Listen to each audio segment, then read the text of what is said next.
네, 안녕하세요. 안녕하세요. 일주일 만에 뵙죠? 제가 여기 아침에 되게 일찍 오거든요. 보통 수업하기 한 1시간 20분 전쯤에 와요. 네, 주차장에 혼자 앉아 있다가요. 혼자 앉아 있다 이렇게 올라오거든요. 근데 이렇게 일찍 왔는데도 지금 제가 막 왔다 갔다 했잖아요. 마이크를 놓고 와가지고 마이크 다시 달고 왔습니다. 정신 어디다 두고 다니는지 모르겠어요. 이게 또 요즘에 제가 그거 말씀드렸나요? 저 윗집에 이제 그 전에 사시던 분이 이사를 가고 새로 이사를 왔는데 아기가 둘이에요. 뛰는데 막 내가 이사 가야지 막 그러고서 이제 이사 갈 때 어제도 이사 갈 때 알아보고요. 참 못 살겠습니다 아주. 정말 층간소음 공사를 도대체 어떻게 하는 건지. 자. 우리가 이제 지난 시간에 이제 도시개발법 했는데, 그리고 제가 그 지난 시간에 수업을 계속 연장 수업을 해가지고 힘드셨죠? 이제부터는 제가 그 지난 시간에 수업 이렇게 중간에 안 끊었던 이유가 이렇게 끊으면 조금 이렇게 정말 흐름이 끊길 것 같아가지고 그냥 계속 했는데, 힘드시다 그래가지고, 이제부터 이제 50분 하고 꼭 항상 10분 쉬도록 그렇게 하도록 하겠습니다. 제가 본의 아니게 그렇게 해서 죄송하고요. 이제 우리 도시환경 정비법 지금 하고 있는데 교재 새로 받으셨죠? 서브노트 새로 받으셨죠? 그 지난번에 받으셨던 거 도시환경 정비법 지난번에 먼저 받으신 거는 그냥 없애버리시고요.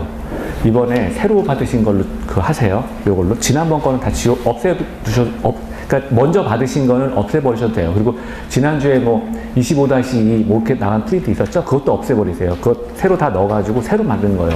법이, 이 도정법이 많이 바뀌었어요. 많이 바뀌어가지고 일일이 그거를 이제 거기서 이거 고치세요, 저거 고치세요 하기가 뭐해가지고 아예 새로 만들었습니다. 새로 만들었으니까 그 기존에 받으셨던 거 도정법은 그냥 싹 도정법부터, 그러니까 24페이지, 과거의 24페이지부터 싹 버리시고요.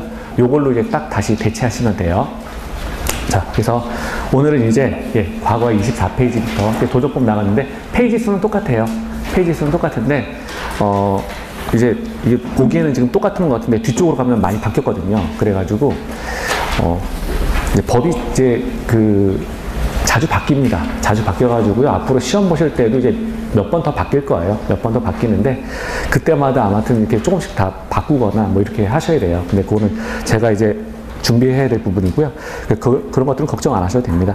자, 그리고 도정법 같은 경우에는 지금 우리 출제 문제가 40문제 가운데 이제 7문제가 출제가 돼요. 7문제가 출제가 되는데 5문제 이상은 다 맞히실 수 있어요. 5문제 있다 그 정도 맞히실 수가 있고요. 건축법 같은 경우에도 7문제 출제되는데 여기 서브노트만 보시면 6개 이상은 맞히십니다. 6개 이상은 맞히세요. 그러니까 이거 걱정하지 않으셔도 되고요. 자, 그럼 이제 도정법하고 우리 지난 시간에 했던 거 좀 리뷰 조금 하면서 이제 조금 더 보죠. 자, 우리가 지난 시간에 어떤 거를 봤느냐면요.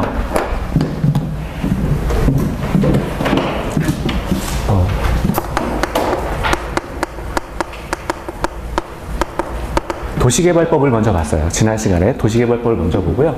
지금 보고 있는 것은 도시 및 주거환경정비법, 요거를 지금 살펴보고 있는 거죠. 자, 도시 및 주거환경정비법 해서 우리가 줄여가지고 도정법 이렇게 우리가 이야기를 하고 있습니다. 그래서 도시개발법을 먼저 살펴보고 도시 및 주거환경정비법 요걸 살펴봤는데요. 요거 이제 차이점을 자꾸 물어보셔가지고 한 번만 더 얘기하고 그 다음에 리뷰 한번 계속하도록 하죠. 자, 도시개발법이요. 우리가 지난 시간에 예전에 이제 학습을 할 때는 도시개발법은 도시 안에 일정 지역을 개발하는 신도시개발법이다 이렇게 공부를 했어요. 어떤 의미였냐면 이 과거에 이렇게 만들어진 도시가 있다는 거예요. 일정 부분에 이렇게 도시가 있습니다. 도시가 있었는데 이 도시가 생기면 이 도시에 이제 도심이 발달하겠죠. 도시 안쪽에 도시를 중심으로 해서 그러면 인구가 많아지고요. 일단 기반시설이나 이런 것들이 많이 갖춰지겠죠. 그래서 밀도가 높아져요. 그래서 이쪽에 일단 인구가 많아지고 밀도가 높아지다 보니까 개발이 어느 정도 끝난다는 거예요. 개발이 어느 정도 끝나요. 그리고 말이 빠르다 그래가지고 말도 좀 천천히 해보도록 하겠습니다. 제가 우리 공법이 내용이 되게 많아요. 내용이 많아가지고 제가 이제 집에서 자면서 이것저것 막 연구를 많이 하거든요. 도대체 말을 천천히 하면서 수업을 어떻게 빨리 끝낼 수 있을까? 막 이런 거 연구하는데요. 네. 천천히 해보도록 하겠습니다. 근데 결과는 그거예요. 제가 뭐 이렇게 수업을 하건 저렇게 하건 제가 이렇게 아까도 말씀드렸지만 건축법 같은 경우에는 7개 나오는데 6개 맞추십니다. 도정법은 아무리 못해도 5개는 7개 나오는데 5개는 맞추세요. 이렇게 말씀을 드렸잖아요. 그거 서브노트만 사실 외우시면 5개는 맞추시는 거예요. 그러니까 고민하지 않으셔도 돼요. 자, 그래서 인구가 있고 이제 도시가 이제 도심 중심으로 이제 발달을 하게 되죠. 인구가 많아지고 그리고 그거에 따라서 밀도가 이제 높아지다 보니까 이쪽 이제 도심 중심으로 개발이 끝난다는 거예요. 그러니까 도시가 이쪽 도심 중심이 이제 포화 상태에 이르게 되죠. 포화 상태에 이르게 되니까 이 도시를 확장할 필요가 있다는 거예요. 도시를 확장할 필요가 있으니까 자, 도시의 외곽 부분에 일정한 지역을 딱 잡고서 이 지역을 새로운 도시로 개발하겠다라고 하는 것이 바로 이 도시개발법이에요. 그래서 우리가 도시개발법을 공부할 때 신도시개발법 이렇게 공부하자라고 했었잖아요. 그래서 도시개발법의 다른 이름이 신도시개발법이에요. 신도시개발법. 그러면서 우리가 이런 걸 했었죠. 도시개발법의 지정 구역을 봤었는데 자생도 국주 뭐 이런 걸 했었단 말이에요. 다 전설이죠. 기억은 안 나시겠지만. 자, 그래서 뭐 자연 녹지 지역이 있었고요. 그리고 생산 녹지 지역이 있었고, 자, 그리고 도시 지역 외의 지역이 있었어요. 그리고 국장이 지정하는 지역이 지금 또 이게 도시개발법에 따른 하나의 그 지역이 될 수 있었고요. 그리고 주거, 상업, 공업 지역의 면적 합계가 100분의 30 이하인 지역 뭐 이래가지고 그냥 외우세요 막 이랬었잖아요. 외우세요. 그래서 우리가 그냥 이거 내용도 모르면서 사실은 그때 자생도 국주가 이게 도시개발법에 따라서 지역을 먼저 지정하고 계획을 세우는 지역이다. 뭐 이런 거 원래는 계획 세우고 그다음에 구역 세우는 게 맞는데 여기서 우리 이거 공부할 때는 구역 세우고 계획 세웁니다 이렇게도 했잖아요. 땅값 때문에 이렇게 구역 먼저 지정하고 계획 세운다 그랬잖아요. 그럼 요거 의미가 뭔지 하나 볼게요. 아까 여기가 이제 도시를 중심으로 도심이 일단 발달한다 그랬죠. 도심이 포화 상태에 이르니까 그 옆 주변에 새로운 도시를 개발할 필요가 있었다는 거예요. 그래서 이쪽에 새로운 지역을 정해서 새롭게 도시를 개발합시다라고 하는 것이 신도시 개발이었고요. 그거에 필요한 법들이 이제 도시개발법이었죠. 자, 그렇다면 이쪽에 지금 도시가 발달했다면 여기도 지금 도시 아닌데 이 도시가 이쪽은 이제 발달이 상대적으로 여기가 발달했으니까 이쪽은 상대적으로 발달이 덜 했겠죠. 그러면 여러분 한번 생각해 보세요. 그 서울에서도 도시가 덜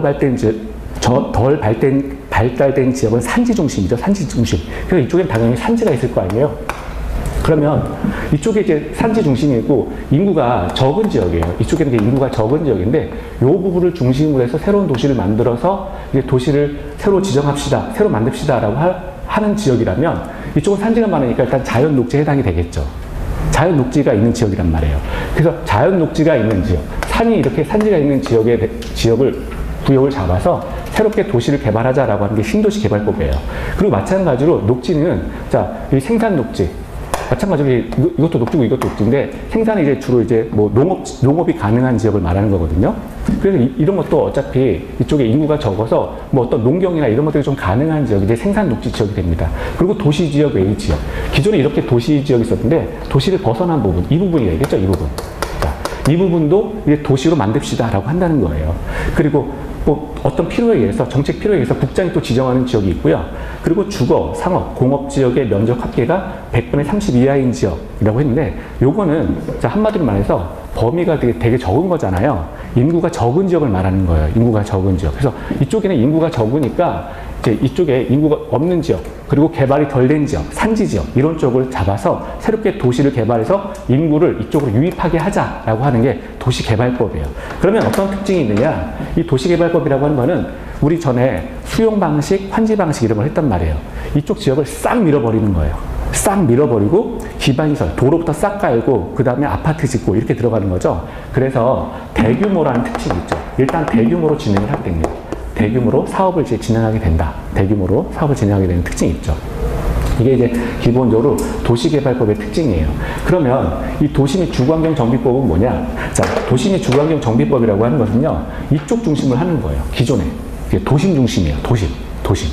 지금 이미 발달이 끝났어요. 인구가 많아지고 밀도가 높아지다 보니까 도시가 이미 완성이 됐어요. 그리고 도시는 이미 포화 상태에 됐어요. 그러면 도시가 늙어버릴 것밖에 안 남았죠. 그래서 도시가 이제 늙어가는 거예요. 늙어가면 어떤 일이 발생하는가? 자, 미관이 일단 떨어지게 되죠. 그리고 도시의 기능도 떨어진다는 거예요. 도로가 오래돼가지고 도로가 막 이제 다 깨지고 도로가 좁아지고 막 이렇게 되는 거죠. 그래서 도시의 기능도 떨어진다는 거죠. 그래서 한마디로 미관이 떨어져서 그리고 기관도 어떤 도시의 기능도 떨어지게 되다 보니까 도시가 또 위험할 수도 있다는 거예요. 이런 것들을 해결하기 위해서 등장한 것이 도시 및 주거환경 정비법이라고 하는 거죠.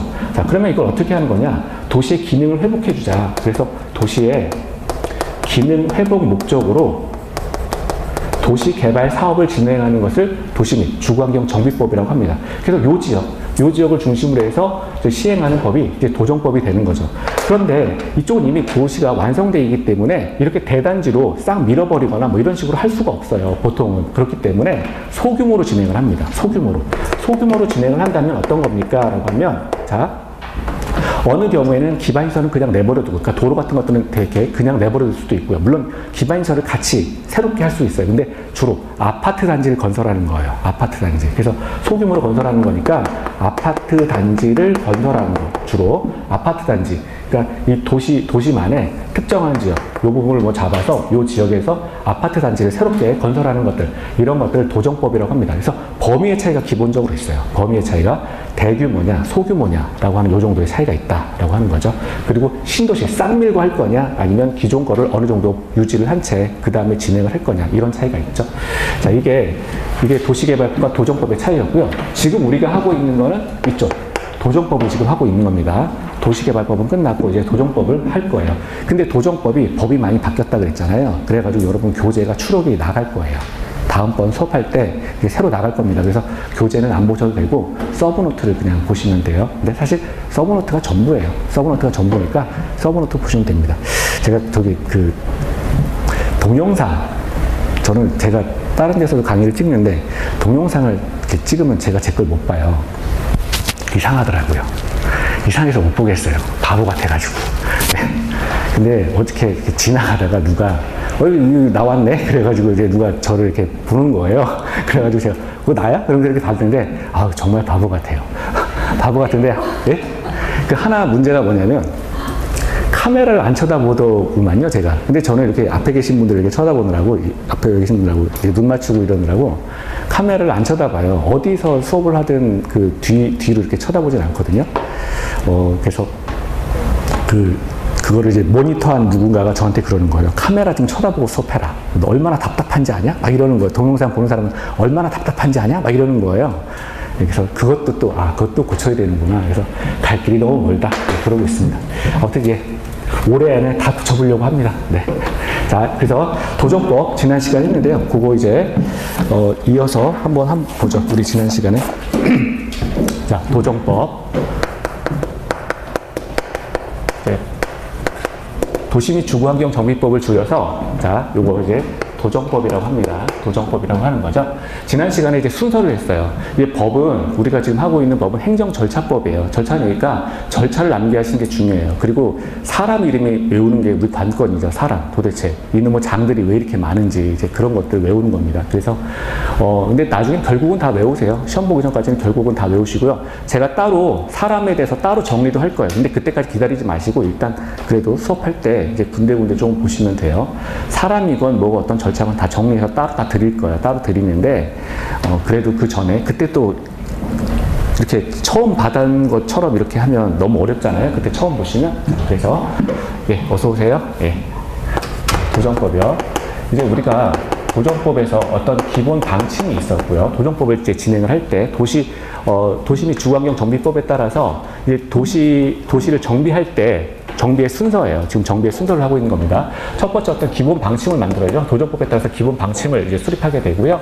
그리고 기본 계획이라는 걸 수립한다. 뭐 이렇게 배웠어요. 기본 계획을 세우고요. 그리고 기본 계획에 따라서 이제 정비 계획이라는 거를 수립하게 되죠. 정비 계획을 이제 수립하게 되고요. 정비 계획을 만들면 정비 구역을 지정하게 됩니다. 정비 구역을 지정한다. 여기까지 했었죠. 그리고 정비구역을 지정하게 되면, 지금 이거 지난 시간에 했던 거 한번 다 리뷰하는 거예요. 자, 그리고 정비구역을 지정하게 되면 이제 본격적으로 정비사업을 시행하게 됩니다. 그렇죠? 정비사업을 시행하게 돼요. 자, 그러면 이쪽에 갈게요. 정비사업을 시행하게 되면, 자, 일단 사업 시행자가 등장을 하죠. 누가 시행할 거냐 해서 사업 시행자가 등장을 합니다. 사업 시행자. 그럼 사업 시행자는 일단 공공하고 민간 뭐 이런 것들이 있었는데요. 여기 한번 써볼까요? 일단 공공하고 그리고 민간 이렇게 두 가지가 있었죠. 사업 시행자가 사업 시행 계획을 세우게 됩니다. 사업 시행자가 사업 시행 계획을 세우게 되고요. 사업 시행 계획에 따라서 자, 사업 시행 계획에 따라서 사업인가 그리고 고시를 하게 되죠. 사업인가 고시를 하게 되고요. 이 사업인가 고시에 따라서 분양 통지를 하게 되고요. 또는 분양 공고를 하게 되죠. 분양 통지와 분양 공고를 하게 되고요. 그리고 분양 신청을 하게 됩니다. 분양 신청을 하게 되죠.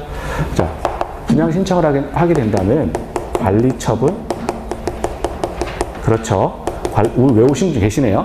관리처분인가 고시를 하게 되죠. 관리처분인가 고시를 하게 되고요. 관리처분인가 고시가 끝나게 되면, 자, 그 다음에는 철거를 하게 되죠. 이쪽으로 오셔서 이쪽에 이제 철거를 하게 되고요. 철거를 하게 된 다음에 사업 시행을 하게 됩니다. 자, 아파트 짓는다 뭐 이런 얘기예요. 사업 시행을 하게 되고요. 사업 시행을 하게 된 다음에는 준공인가를 받게 되죠. 준공인가. 그리고 소유권 이전 고시. 그리고 소유권 이전. 그리고 그 자에게, 들어오는 자에게 등기를 해주면 됩니다. 이게 도시정비법에 따른 사업 시행 순서예요. 사업 시행 순서. 이거를 다 외우실 필요는 없어요. 이걸 다 외우실 필요는 없고요. 우리한테 필요한 건 뭐냐면, 이따가도 이제 자세할 거지만 이제 뭐 관리처분 계획 이런 것들이 필요하고요.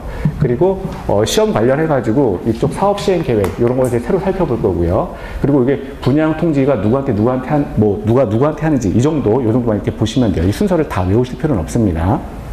결과적으로 어떤 아파트를 짓고, 그러니까 땅을 이제 개발을 해서 거기에 아파트를 짓고 거기에다가 그 아파트에 들어간 사람들에게 소유권을 이전해 주는 게 지금 도시 및 주거환경 정비법이다. 그렇게 정리를 하시면 돼요. 자, 그러면 이제 기본 방식 먼저 보죠. 기본 방식. 도정법을 세울 때 도시 및 주거환경 정비법을 이제 정비법에 따라서 어떤 지역, 도시를 이제 개발을 할 때 도시의 기능을 회복하고자 할 때 기본 방침이 있다는 거죠. 누가 지정하는 거였죠? 국토교통부 장관. 국장이 이제 기본 방침을 진행하게 됩니다. 그렇죠? 기본 방침을 수립하게 되죠. 모든 방침은 사실은 다 국토교통부 장관이 이제 수립하게 돼요. 국장이 몇 년마다 하는 거였죠? 10년마다. 그렇죠? 국장이 10년 단위로 도정법의 기본 방침을 수립하게 됩니다. 그리고 5년마다 뭐래요? 그 계획이 실현 가능성이 있는지, 잘못됐는지, 적당한지, 타당한지, 이런 거에 대한 5년마다 타당성 검토를 하게 됩니다. 5년마다 타당성 검토에 들어간다. 자, 이 정도까지 보셔야 돼요. 그리고 기본 계획이 있죠. 기본 계획이 있는데, 우리 여기서 사람 이름 외우다가 이제 사실은 끝날 판이잖아요. 기본 계획, 정비계획, 정비구역 지정할 때 사람이 다 나오죠. 우리 어떻게 했죠? 5, 6 이렇게. 그렇죠? 카메라 가끔 봐주고요. 5, 6 이렇게. 5, 6 이렇게 외우셔야 돼요. 이거를 이렇게 순서대로 만약에 안 외우시면 나중에 가서 시험 보기, 우리 이제 7월부터 물론 그때 가서 본격적으로 외우실 건데 너무 힘들어요. 그때 가서. 그래서 정비계획 따로, 기본계획 따로, 정비계획 따로, 정비구역 지정 따로 이렇게 꼭 나눠서 처음부터 보셔야 돼요. 기본계획을 먼저 볼게요. 첫 번째, 기본계획은 누가 수립합니까? 라고 하면 이 수립권자가 이제 5명이다 라고 하는 거였죠. 위에서부터 이제 쓰는 거예요. 수립권자, 특별시장, 광역시장, 특별자치시장, 줄여서 그냥 특자시장이라고 할게요. 특자시장, 그리고 특별자치도지사, 특자도지사, 그리고 시장까지 하면 5명 나오죠. 특별시장, 광역시장, 특별자치시장, 특별자치도지사, 그리고 시장까지 해가지고 기본계획, 도정법의 기본계획의 수립권자는 이렇게 5명이다. 이렇게 보시면 되죠. 그리고 두 번째, 이제 수립권자가 이제 5명이 지정이 됐는데요. 여기서 시장이 하나 나왔거든요. 시장이 수립한 계획은, 자, 누구의 승인을 받아요? 시장이 수립했다. 시장이 수립한 기본계획에 대해서는 도지사의, 자, 시장보다 높은 사람이 도지사예요. 도의 우두머리, 도지사의 승인을 받아라. 도지사의 승인을 받아라. 자, 요게 하나였죠. 하나. 그리고 세 번째, 요 기본계획 같은 경우도 10년 단위로 수립을 하게 됩니다. 10년 단위 수립하게 되고요. 기본계획이. 그리고 마찬가지로 기본계획도 기본방침과 마찬가지로 5년마다 타당성 검토에 들어간다. 타당성 검토에 들어간다. 자, 여기까지 보셔야 돼요. 여기까지 보셔야 돼요. 그러면 시험에 나올 거는 이게 다 정리한 거예요. 이게 도정법에 있어서의 기본계획이에요. 기본계획. 두 번째 이제 정비계획입니다. 정비계획. 정비계획 같은 경우는, 자, 마찬가지로 여기도 이제 논점은 3가지예요. 첫 번째, 정비계획의 수립권자가 또 있어요. 수립권자. 그런데 이 수립권자 외울 때 우리 기본계획은, 자, 큰 자가 세운다. 큰 사람이 세운다. 이렇게 외웠고요. 정비계획은 기본계획을 바탕으로 만들어진 계획이니까 작은 자가 수립한다. 그렇게 써요. 그래서, 근데 5명이 세운다. 그랬죠? 그래서 작은 자가 수립하는 건데, 위에 특별시장, 광역시장, 특별자치시장, 특별자치도지사, 그리고 시장이 기본계획의 수립권자였어요. 그렇죠? 근데 여기서, 일단 2명을 뺍니다. 이 사람하고 이 사람 2를 빼요. 큰 자 2를 뺀다는 거예요. 그리고 이제, 권력 순서대로 이렇게 5명을 또 만들어내야 돼요. 5명을 빼고. 그럼 정비계획의 수립권자 볼게요. 특자시장, 광역시장, 얘네 빼면 특별자치시장부터 이제 출발하는 거죠. 그래서, 노란 글씨 쓸까요? 자, 특별자치시장,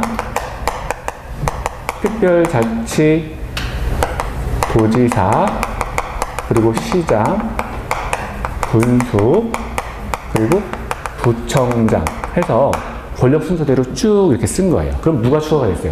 군수하고 구청장이 추가가 됐죠. 군수하고 구청장이 이제 추가가 됐습니다. 자, 그리고 두 번째 볼 거는요. 요거는, 자, 정비계획에 대해서 입안 제한자가 있어요. 정비계획을 입안 제한한다. 이 말은 뭐냐면, 내가 사는 지역도 지금 이 지역을 대상으로 지금 정비계획을 하고 있는 거잖아요.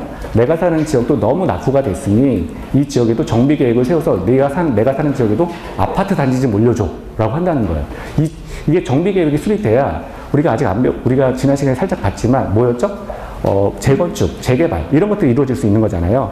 그러니까 땅 주인으로서는 이게 정비계획을 먼저 세워줘서 정비구역을 지정해줘서 제발 내가 사는 지역에 아파트 좀 지을 수 있게 해줘 이렇게 요구할 수 있다는 거예요. 그걸 누가 하느냐? 정비계획 입안 자가 한다는 거예요. 그러니까 정비계획 좀 세워줘라고 요구하는 자가 정비계획 입안 제한자예요. 자, 그럼 누구냐? 입안 제한자는 토지 소유자입니다. 토지 소유자가 누구한테 요구한 거냐? 여기 위에 이 정비계획을 수립할 수 있는 자들한테 요구할 수밖에 없겠죠. 특자시장, 특자도지사, 시장, 군수, 구청장을 대상으로 정비계획 좀 세워라 라고 요구한다는 거예요. 내 땅에 아파트 좀 지어서 나 좀 잘 살아보자 라고 요구할 수 있다는 거예요. 토지 소유자가 자, 특자시장, 특자도지사, 그리고 시장, 군수, 구청장을 대상으로 자, 정비계획 위반 제한을 요구하는 겁니다. 이거 좀 내 땅 좀 제발 이 땅 좀 제발 정비계획 좀 수립해줘. 그러면 내 땅에 지금 아파트 지어가지고 나 좀 부자 될 수 있으니까 좀 그렇게 해줘라고 막 요구한다는 거예요. 정비계획 위반 제한자. 그리고 또 하나가 또 있죠. 정비계획 지정 신청이 있어요. 세 번째는 자, 정비계획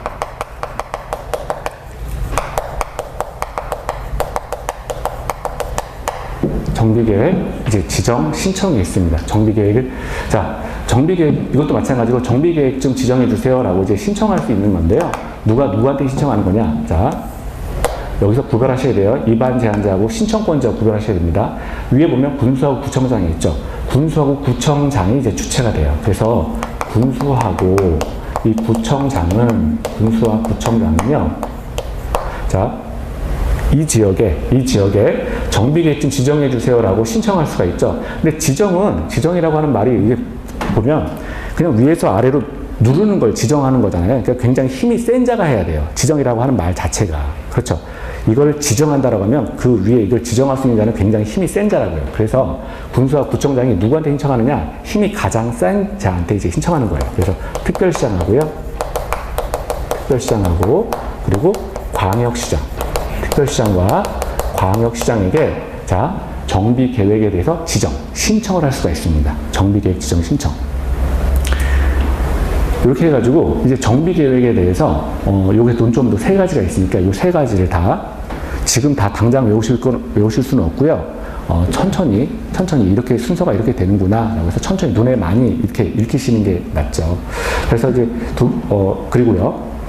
정비 계획이 끝나면 구체적으로 정비 구역에 대해서 지정을 해야 됩니다. 정비 구역에 대해서 지정을 해야 되는데요. 여기는 이제 논점이 한 5가지 정도가 나와요. 지금 하고 있는 게 정비구역 지정이에요. 정비구역 지정. 근데 아까 정비구역의 지정권자는 뭐라 그랬냐면 일단 6명이 있다라고 했습니다. 6명. 자, 여기 볼게요. 자, 첫 번째.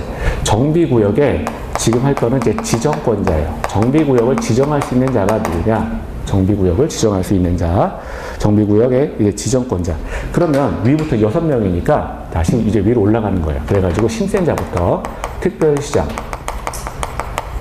광역시장, 특별자치시장, 그냥 특자시장이라고 할게요. 특별자치시장, 특별자치도지사. 자, 그러면 하나, 둘, 셋, 넷, 시장, 군수. 자, 이렇게 있죠. 그럼 6명이에요. 하나, 둘, 셋, 넷, 다섯, 여섯. 이렇게 해가지고 6명이에요. 시장, 군수까지 정비구역을 이제 또 지정할 수는 있다는 거예요. 정비구역 자체에 대해서. 그러니까 계획이 만들어져야 구역을 지정하는 거니까 정비하는 것 자체는 작은 자도 또 할 수 있다는 거죠. 작은 자도 할 수 있어요. 그래서 6명이 할 수 있는데 여기 하나 예외가 있어요. 하나 예외가 있는데 뭐가 있냐면 천재지변이 발생하는 경우가 있어요. 천재지변. 갑자기 얼마 전처럼 지진이 난다거나 이런 식으로 해가지고 갑자기 구역에 건물이 확 무너져 버리거나 이런 식이 있죠. 그러면 천재지변이 발생한 경우에는 구청장도 가능하다. 구청장도 지금 정비구역을 지정할 수 있다. 당연한 거예요. 자기가 사는 동네에 지금 우두머리가 구청장인데 지진으로 지금 다 무너진 거예요. 그런 경우에 이 지역 정비해야 되겠다. 당연한 거죠. 구청장으로서 해야 될 일입니다. 그래서 구청장이 천재지변의 경우에는 정비구역을 지정할 수 있다. 지정할 수 있다. 이렇게 되는 거고요. 자, 두 번째는 이제 효과를 볼게요. 효과. 정비구역을 지정했을 때의 효과예요.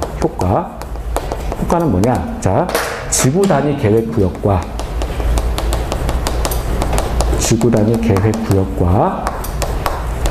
그리고 구역에 필요한 지구단위 계획이 수립된 것으로 의제가 된다. 의제된다. 자, 의제는 뭐였죠? 간주된다라고 하는 거였죠. 그래서 그 지역에 정비구역이 지정이 되면 그 지역에는 지구단위 계획 구역이 설정된 것으로 보고요. 또 구역에 따라서 지구단위 계획이 수립된 것으로 보겠다라고 하는 거죠. 지구단위 계획 구역과 지구단위 계획이 수립된 것으로 의제가 된다라고 했습니다. 여기 잠깐 이쪽을 볼게요. 여기 아까 지금 우리가 하고 있는 게 요거 개발하는 거, 빨간 거 개발하는 거죠. 도정법이에요. 도시개발법은 이제 노란색이었죠. 도시개발법. 그러면 이거 볼게요. 이쪽에 하고 이쪽에 또 공통점이 뭐가 있을까요? 이제 이쪽은 도시개발법 같은 경우에는 이렇게 자생도 국주 해가지고 일단 이런 지역을 대상으로 해서 도시개발 지역으로 이제 설정을 했고, 그리고 개발 자체가 대규모 개발이었다. 싹 밀고 그 다음에 아파트 단지 짓고 아무튼 도로 넓히고 싹 하는 거였다라고 했는데, 이 지역에서도 마찬가지로 지구 단위 계획은 필요하다는 거예요. 지구 단위 계획이 여기서 들어옵니다. 이게 꼭 필요하다는 거예요. 그렇죠. 지구 단위 계획은 뭐였죠? 일종의 단지화, 영역화 시키는 거예요. 그러니까 작은 아파트 단지뿐만 아니라 일종의 이제 도시도 하나의 어떤 그 단지 형태가 되는 거죠. 그래서 지구 단위 계획이라고 하는 거는 쉽게 생각하셔서 그냥 단지화다. 그렇게 생각을 하시면 됩니다. 여기도 마찬가지죠. 여기는 아파트 단지를 짓기 위한 것이 이제 도시 및 주거환경 정비법이에요. 그러면 여기도 마찬가지로 단지가 필요하겠죠. 그래서 여기에서도 공통점이 지구 단위 계획이 필요하다는 거예요. 지구 단위 계획이. 그래서 공통점은 다 지구 단위 계획이에요. 이게 두 가지 다 공통점이 이겁니다. 여기가 정비구역을 지정하게 되면 이 지역이 지금 문제가 있으니 너무 낙후가 돼 있으니 이 지역 고칩시다라고 하면 그 지역을 단지화 시켜가지고 묶어가지고 벨트로 하나를 묶어가지고 개발 잘해보자라고 하는 거니까 지구단위 계획구역과 지구단위 계획이 수립된 것으로 의제가 된다라고 하는 거였죠. 자, 그래서 효과까지 보고요. 그리고 세 번째가 어떤 문제가 또 있어요. 세 번째, 행위 제한이 이제 등장을 합니다. 행위 제한. 행위 제한. 자, 행위를 제한하겠다. 이 말은 뭐냐면 토지에 대한 사적 이용을 금지하겠다라고 하는 소리예요. 토지의 사적 이용을 금지해요. 왜냐하면 지금 이 지역은 지금 우리가 빨간 거 요걸 하고 있는데 이 지역은 일단 아파트 단지가 이제 너무 도시가 이제 미관이 떨어지고 기능이 떨어지다 보니까 도시의 기능 회복을 위해서 도시 주거환경 정비법 구역으로 지정을 한 거죠. 그러면 이 지역에 대해서 지구 단위 계획이 수립된 걸로 본다는 거예요. 여기 지구 단위 계획이 수립된 걸로 봐요. 그렇게 되면 어떤 거예요? 이 지역에 대해서 더 이상 토지를 당신 땅이라고 당신 마음대로 하지 말고 이 지역은 아파트 단지가 들어올 거니까 공익 목적을 위해서만 토지를 써야 돼 라고 하는 어떤 그 목적이 생겼다는 거잖아요. 목적이 생긴 거잖아요. 그러니까 이 지역에 대해서 토지를 함부로 사용할 수가 없다는 거예요. 이제 공익 목적으로만 토지를 써야 됩니다. 그래서 자, 행위 제한이 발생하는 거예요. 토지를 공적 목적으로 사용하는 지역으로 지구 단위 계획이 수립된 거는 토지를 공적으로 사용해야 되는 목적이 생겼기 때문에 토지를 사적 이용으로 자기 마음대로 막 할 수가 없는 거죠. 그래서 일정한 행위 제한이 발생합니다. 근데 그럼 행위 제한은 뭐가 있습니까? 라고 하면 우리 일단 도시개발법에서도 배웠어요. 도시개발법에서도 뭐가 있었죠? 도시개발법도 이쪽도 뭐예요? 토지를 이제 공적으로 싹 밀고 아파트 짓고 뭐 도로 깔고 하는 건데 그건 토지를 사적으로 이용하는 게 아니잖아요. 다수를 위해서 공공의 이익을 위해서 도로 깔고 아파트 놓겠다라고 하는 거니까 공적 이용으로 하는 거죠. 그러면 도시개발법에서 행위 제한은 뭐가 있었어요? 도시개발법 여기 토지를 이제 공적으로 이용합시다 라고 하는 거죠. 토지에 대해서 자 공적으로 이용하는 거예요. 토지를 공적으로 이용하는 지역이 되다 보니까 지금 지구 단위 계획이 수립된 걸로 본다는 거고요. 토지를 공적으로 이용하다 보니까 토지의 사적 이용은 제한을 가하겠다. 만약에 이 지역 내에서 토지를 사적으로 이용하고 싶다면 뭘 받으라는 거예요? 허가를 받으라라고 하는 거였어요. 허가. 토지를 사적으로 이용하는 건 제한하고요. 만약에 굳이 당신이 토지를 사적으로 이용하고자 한다면 이 지역 내에서 반드시 허가를 받아라라고 하는 것이 토지 이용의 행위 제한이었어요. 근데 그 행위 제한의 내용이 뭐였어요? 건공, 토토토싸 뭐 이런 거 했었잖아요. 전설이긴 하지만 그런 거 해줬어요. 저는 했었어요. 그쵸? 선생님들도 다 같이 하셨어요. 아닌 것 같죠? 네. 했어요. 네. 그래서 한번 써볼게요. 저 혼자 아는 것 같으니까. 건공, 토토토싸. 자, 이게 여기 하나가 더 있거든요, 사실. 근데 그건 나중에 쓸게요. 걸은 뭐였죠? 건축물의 건축. 건축물의 건축. 이 지역 내에서 어떤 건축물을 혼자 짓고자 한다면 허가를 받아라. 허가가 안 나면 안 된다는 거예요. 자, 두 번째, 공은 뭐였어요? 공작물의 설치. 그렇죠? 네. 공작물의 설치. 세 번째, 토는 뭐예요? 토는 토지의 형질 변경. 토지의 형질 변경. 그러니까 형질 변경이라는 게 이 지역에다 갑자기 얘가 미쳐가지고 땅을 막 파거나 아니면 토지를 막 쌓아 올리거나 뭐 이런 것들이에요. 그렇죠? 토지를 파가지고 막 토지를 깊이 파놓거나 아니면은 토지를 막 쌓아 올려가지고 막 분덕을 막 계속 막 만들어 놓거나 이런 것도 다 형질 변경에 들어갑니다. 그래서 이런 거 하려면 허가 받으라라고 하는 거죠. 토지의 형질 변경. 그리고 토는 또가 있죠. 토석의 채취.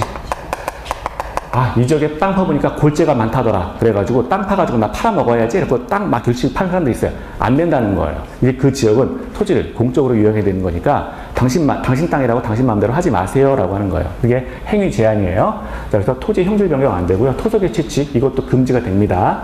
그래서 이런 거 하려면 허가 받으라. 라고 하는 거고요. 토는 뭐였죠? 토지의 분할. 토지의 분할. 그렇죠.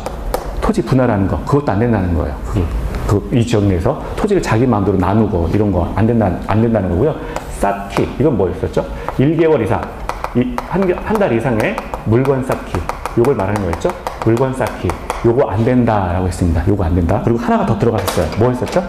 중무게, 벌채 및 직제. 뭐 이런 게 있었어요. 중무게, 벌채 및 직제.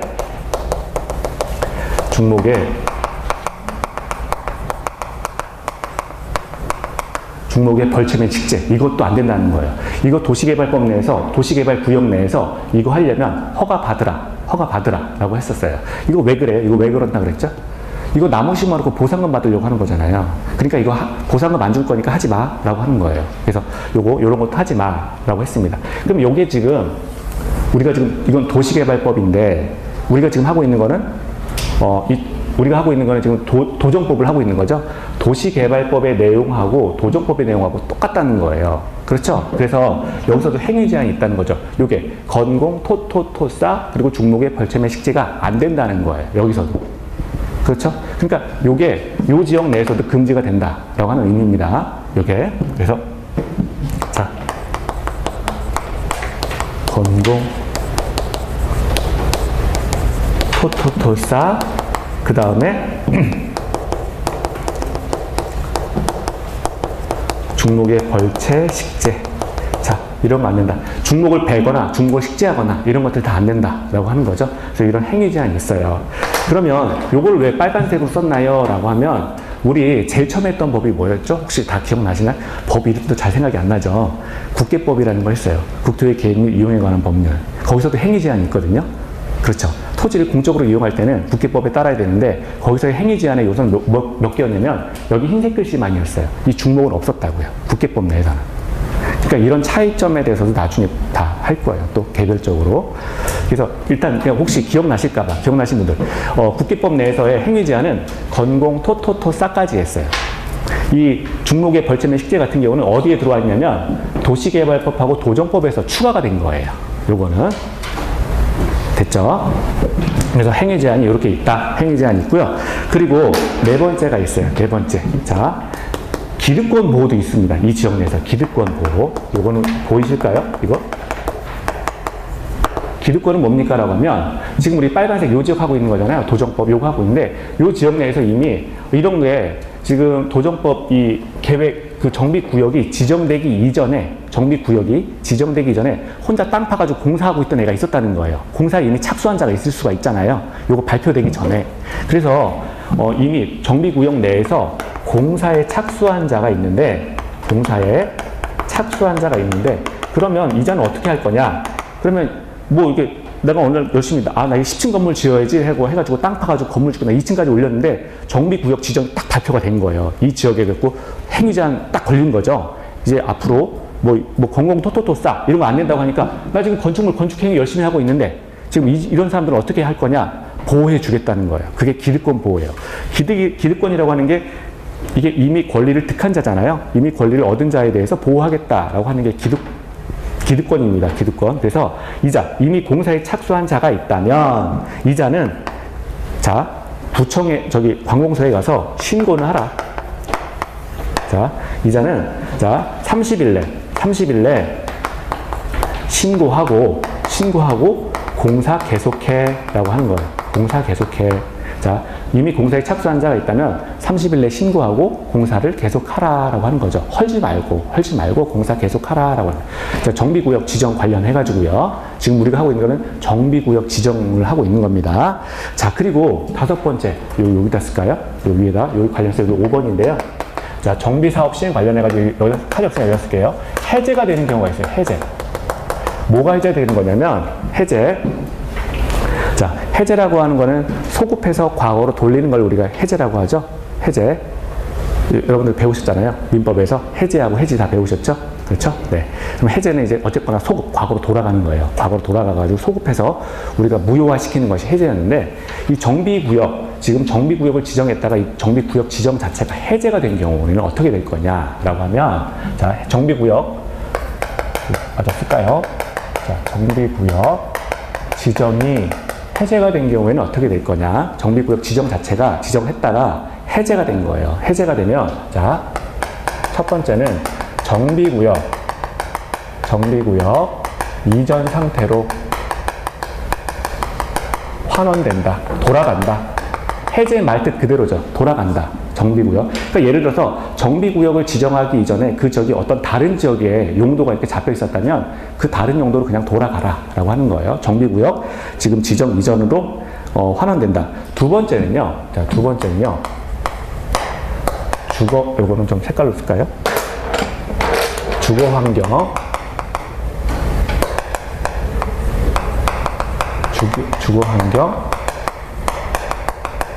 관리사업 구역으로 지정이 가능하다. 자, 주거환경 관리사업 구역으로 지정이 가능하다.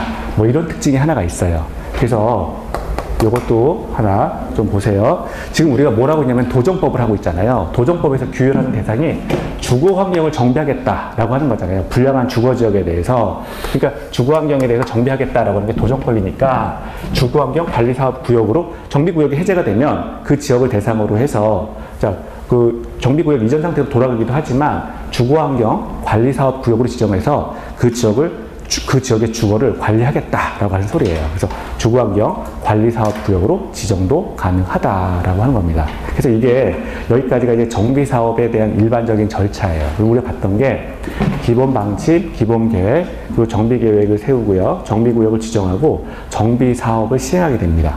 우리가 본 건 여기까지예요. 정비구역을 지정하는 거 여기까지 봤어요. 여기까지 봤어요. 선생님들이 50분에 쉬셔야 되니까 제가 5분밖에 못 써요. 그러니까 5분 안에 빨리 설명을 할게요. 자, 이쪽에 볼게요. 그러면 정비사업을 시행해야 되는데 시행을 누가 할 거냐? 저쪽 끝에 이어지는 거예요. 시행을 누가 할 거냐? 사업 시행자가 한다라고 하는 거죠. 근데 사업 시행자는 이 정비사업을 그러니까 우리가 지금 여기서 우리가 아직 어떤 대상이나 이런 것들은 안 했는데 뭐였냐면 달동네를 개발하거나 달동네 싹 밀어버리고 거기에다가 이제 아파트 짓고 이런 것들이에요. 그러니까 낙후된 아파트, 오래된 아파트 단지 있죠? 그거 딱 요즘 강남에는 재개발이 되게 핫하잖아요. 그쵸? 그리고 강북 같은 경우에는 뭐 시가지 조성하고 뭐 이런 걸로 해가지고 아무튼 부분적으로 고치고 그래서 재개발 같은 경우가 강북이고 재건축 같은 경우는 강남이죠. 강남. 그래서 그런 것들, 그러니까 부분적으로 도시 전체가 아니라 도시의 일부분에 대해서 그런 것들을 지금 하는 게 도정법인데 그걸 도대체 누가 할 거냐, 시행자가 하겠다. 예, 시행자가 하는 건데요. 시행자가 둘이에요. 크게 공공하고 민간이 있습니다. 공공하고 민간이 있어요. 공공은 누굽니까? 그러니까 얘네 한마디로 말해서 국가죠. 국가인데 자 시장하고 군수가 있어요. 시장, 군수가 이제 나서서 이제 진행을 할 수가 있고요. 또 하나는 토지주택공사입니다. 토지주택공사. 얘네들 반공무원이죠. 네, 토지주택공사. 그래서 토지주택공사.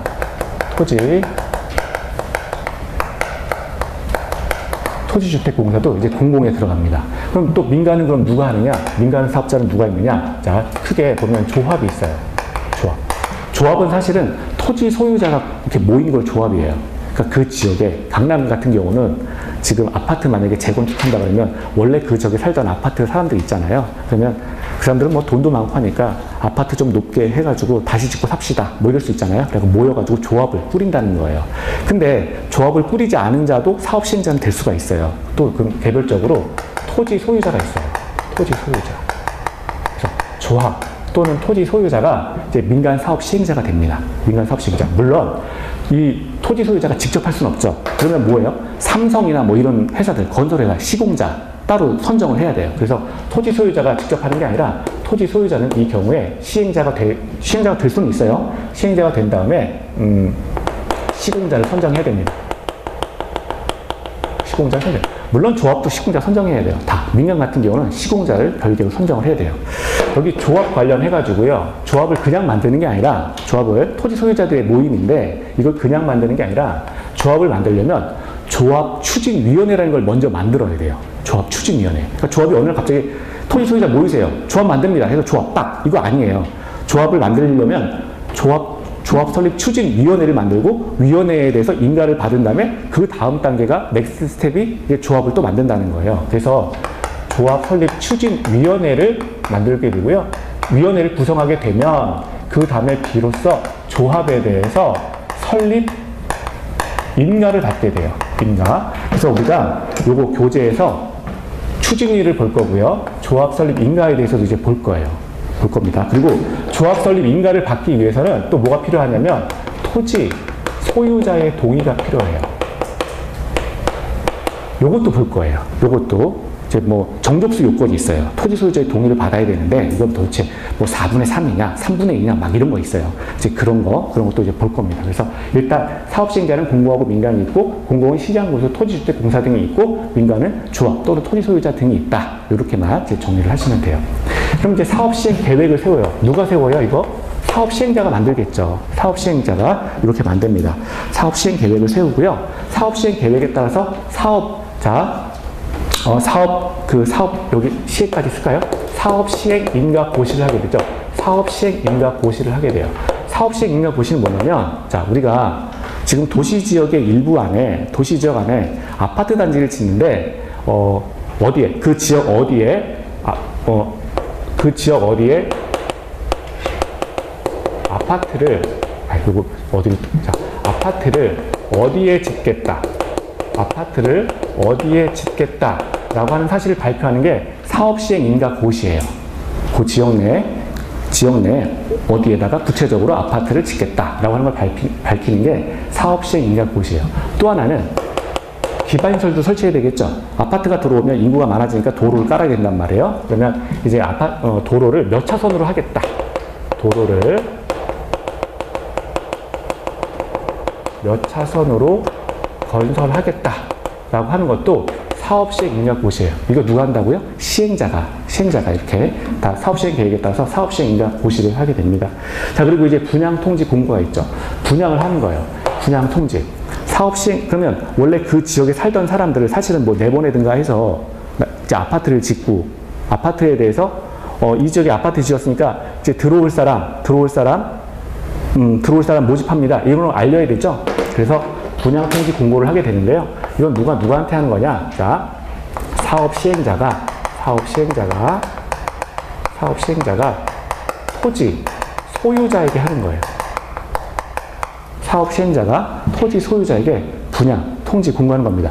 원래 그 지역에 살던 사람 내보내고 아파트 지은 다음에 당신 여기서 또 살 거예요? 뭐 이렇게 자, 분양 통지 공고를 합니다. 그리고 분양 신청을 하죠. 그럼 원래 그 지역에 살던 사람인데 난 돈도 많고 딴 데 갈고도 싶지 않아. 그러니까 난 그냥 여기 살 거야 라고 해서 분양 신청을 받게 되는데, 이거는 그 지역에 살던 토지 소유자가 자, 사업 시행자에게 하는 겁니다. 사업 시행자에게 하는 거예요. 자, 여기서 또 기간 제한이 있어요. 사업 시행 인가 고시 후부터 사업 시행 인가 고시부터 분양 통지 이제 공고가 이어지는데 60일 이내. 자, 사업시행 인가 고시 후 60일 이내 분양 통지를 공고해야 됩니다. 그리고 분양 통지가 공고가 있고요. 분양 신청을 하는 건데, 분양 신청이라고 하는 거는 자, 30일 이상 60일 이내의 범위 내에서 분양 신청을 하게 돼 있어요. 분양 신청을 하게 돼 있고요. 자, 그리고 이제 분양 신청을 받게 되면 관리처분 인가 고시라는 거를 사업 시행자가 하게 됩니다. 관리처분 인가 고시는 뭐냐면, 자, 이거는 이제 분양 계획이에요. 구체적인 분양 계획입니다. 그래서 자, 가백에 이거는 구체적으로 이제 분양 계획에 해당되는데요. 자, 분양 계획에 해당이 돼요. 가백에 몇 동, 몇 호를 분양하겠다. 요게 이제 관리처분인가 보세요. 그리고 그 지역에 살던 을에게 몇 동, 몇 호를 분양하겠다 라고 하는 걸 밝히는 게 관리처분 인가고시예요. 관리처분 인가고시. 요거를 끝나게 되면, 자, 지금 일단 계획만 센 거죠? 계획만 세워지고 그 지역을 밀어버려야 되겠죠. 아파트 지어야 되니까. 철거에 들어갑니다. 철거에 들어가고 사업 시행이에요. 이제 사업 시행하면 이제 땅 파고 이제 공사 들어가는 거죠. 그래서 사실 여기에 뭐가 있어요? 공사 완료가 또 있어요. 공사 완료가 있고요. 공사 완료가 되면 땅 파고 공사 아파트 지었으면 이제 준공인가를 받아야 되겠죠. 다 지었습니다라고 해서 안전한지에 대해서 준공인가를 받게 돼요. 준공인가를 받게 되면 건물이 안전합니다. 그러면 소유권 이전 고시를 하게 돼요. 또 여기 을이 들어오겠습니다. 갑이 들어오겠습니다. 이렇게 된 거니까 지금 소유권 이전 고시를 하게 되고요. 그리고 소유권을 넘겨줍니다. 소유권을 넘겨주고 그 다음에 들어온 자에게 등기를 끝마쳐주면 새로운 집주인이 탄생하게 되는 거죠. 그래서 등기까지 이렇게 이루어져요. 그래서 이렇게 진행하는 방식이 도시 및 주거환경 정비법이에요. 도시 및 주거환경 정비법. 그래서 요 구체적인 이제 대상 지역에 대해서는 잠깐 쉬었다가 할게요. 50분 쉬어야 되니까. 예, 잠깐 쉬겠습니다. 예.